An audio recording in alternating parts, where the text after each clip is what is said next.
السلام علیکم ویورز، دعاؤں کے ساتھ حاضر ہوا ہوں کہ مالک آپ کو ہمیشہ خوش رکھے اور میرا چینل دیکھنے والوں کو دنیا میں کسی قسم کی دکھ تکلیف یا پریشانی نہ دے۔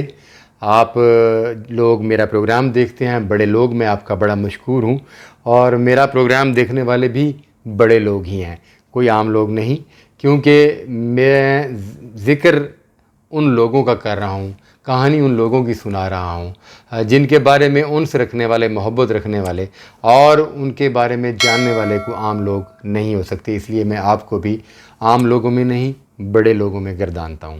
تو جی ہاں، تو بڑے لوگ میں ملکہ ترنم نور جہان کی کہانی کا آج 13واں ایپیسوڈ، 13 ایپیسوڈ یعنی 13ویں قسط کا آغاز کرتے ہیں۔ پچھلی قسط میں آپ کو بتا رہا تھا کہ دونوں کی محبت رنگ لائی اور انہوں نے شوری اسٹوڈیو کو خرید کر اپنے نام الاٹ کرا کر وہاں پر لاکھوں روپے کی اس دور میں انویسٹمنٹ کی اور ایک نیا بڑا اور خوبصورت اسٹوڈیو کھڑا کر دیا جس کا نام شاہ نور اسٹوڈیو رکھا گیا، اور وہ شاہ نور اسٹوڈیو آج تک موجود ہے۔ گو کہ ملکہ ترنم نور جہان اور شوکت حسین رضوی کے انتقال کے بعد ان کی اولاد بھی مطلب کچھ لوگ ان میں سے انتقال کر گئے ہیں، تو اسٹوڈیو کا 70% حصہ جو ہے وہ فروخت کر دیا گیا ہے، اور وہاں پر رہائشی کالونیاں بن گئی ہیں۔ وہاں جاتے ہیں تو وہ جگہیں جن جگہوں سے بڑی بڑی یادیں وابستہ تھیں، وہ ادارہ جہاں جو وجود میں آنے کے بعد جہاں پاکستان کی لازوال ترین فلمیں بنائی گئیں، شاہ نور اسٹوڈیو، اس اسٹوڈیو کا نام ہے، وہ اسٹوڈیو، وہ ادارہ جہاں بے شمار بڑے ایکٹرز نے جنم لیا ہے، وہاں پر محنت کرنے کے لیے داخل ہونے والا ایک عام آدمی، ایک عام پڑھا لکھا نوجوان، ایک عام پینٹر، ریڑھی والا، مزدور، تاریخ نے بتایا ہے کہ وہ اس اسٹوڈیو میں کام کر کے اس اسٹوڈیو کی بدولت آنے والے وقتوں میں دنیا کے سپر سٹار بن گئے۔ ان نگار خانوں میں کتنی یادیں وابستہ ہیں، کون کون سی فلم یہاں تخلیق ہوئی، کون کون سے ہدایت کار نے یہاں اپنا فن دکھایا، کون کون سے کہانی نویسوں نے یہاں بیٹھ کر وہ کہانیاں لکھی ہیں جو پاکستان کی فلمی تاریخ کا حصہ بن چکی ہیں۔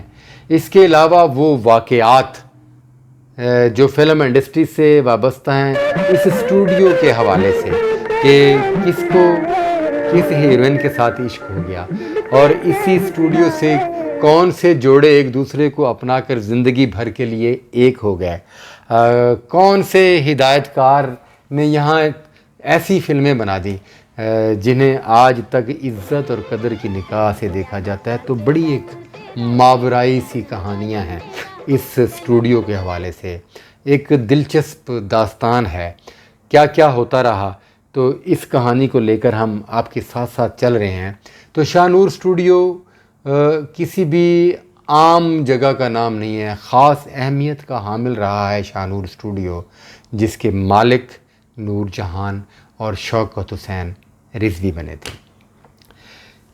فلم اسٹوڈیو، اپنا فلم اسٹوڈیو بننے کے باوجود شوکت حسین رضوی صاحب کی شناخت ایک مصنف ہدایت کار کی حیثیت سے تو تھی ہی، مگر ان کی شناخت جو ہے وہ ایک اسٹوڈیو آنر کی حیثیت سے تھی، کیونکہ اپنا اسٹوڈیو بننے کے بعد انہوں نے فلم پروڈکشن میں اتنی دلچسپی نہیں لی جتنا انہوں نے اپنے اسٹوڈیو کو چلانے کے معاملات میں دلچسپی لی، کہ اسٹوڈیو میں شوٹنگز ہو رہی ہیں، ان کو کوئی پرابلم نہ ہو، فلمی دفاتر ڈائریکٹرز کو، پروڈیوسرز کو دیے گئے ان کے پرابلمز، مطلب ایک اسٹوڈیو کو چلانے کے لیے بے شمار پرابلمز ہوتے تھے، اور وہ اس کو فیس کرتے رہے، اور جب تک زندہ رہے انہوں نے اس اسٹوڈیو کو ایک لازوال اسٹوڈیو بنا دیا۔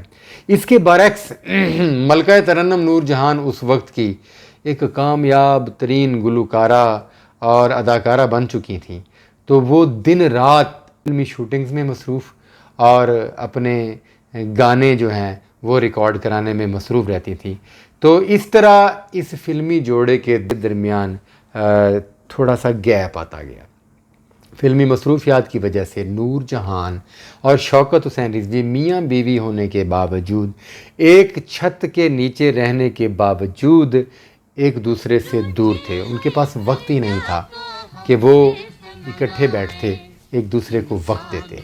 شہرت کی بلندیوں کو چھو رہی تھی ملکہ ترنم نور جہان، اور ہر ہیرو کے ساتھ، ہر ڈائریکٹر، ہر میوزیشین، موسیقار کے ساتھ کام کر رہی تھیں. تو اس دوران مختلف قسم کی افواہیں پھیلتیں، مختلف قسم کے چھوٹے چھوٹے سکینڈلز بنتے نور جہان کے حوالے سے، اور کسی ہیرو کے ساتھ، کسی پروڈیوسر کے ساتھ، کسی ڈائریکٹر کے ساتھ، کسی میوزک ڈائریکٹر کے ساتھ. تو یہ سکینڈلز جو ہیں ان کی افواہ شوکت حسین رضوی تک بھی پہنچتے تو وہ پریشان رہنے لگے. تو ان چھوٹی چھوٹی وجوہات کی بنیاد پر ان دونوں کے درمیان کچھ غلط فہمیاں شروع ہو گئیں. نور جہان کی فنی زندگی تو عروج پر پہنچ گئی، مگر ذاتی زندگی مسائل کا شکار ہونے لگی. جی ویورز، شوکت حسین رضوی ایک خاندانی، پڑھے لکھے، نفیس، عزت دار، انا پرست اور غیرت مند آدمی تھے. وہ اپنی عزت، انا اور اصولوں پر کمپرومائز کرنے کے لیے تیار نہیں تھے. ایسے حالات میں جب وہ نور جہان کے مختلف قسم کے افواہیں سنتے، غلط سکینڈل سنتے، تو وہ طیش میں آ جاتے، اور ان کا یہ طیش نور جہان اور رضوی صاحب کے درمیان اختلافات کو بڑھاتا گیا. اس کے برعکس نور جہان اس دور کی دیوی تھیں، راجکماری تھیں اس دور کی.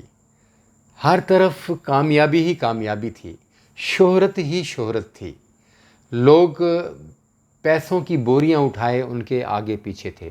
دنیا کی کوئی ایسی خواہش نہیں تھی جو نور جہان چاہتی تو وہ پوری نہ ہوتی. تو نور جہان بھی اس طبیعت کی مالک تھیں کہ وہ حکم دینے کی عادی تھیں، حکم سننے کی نہیں.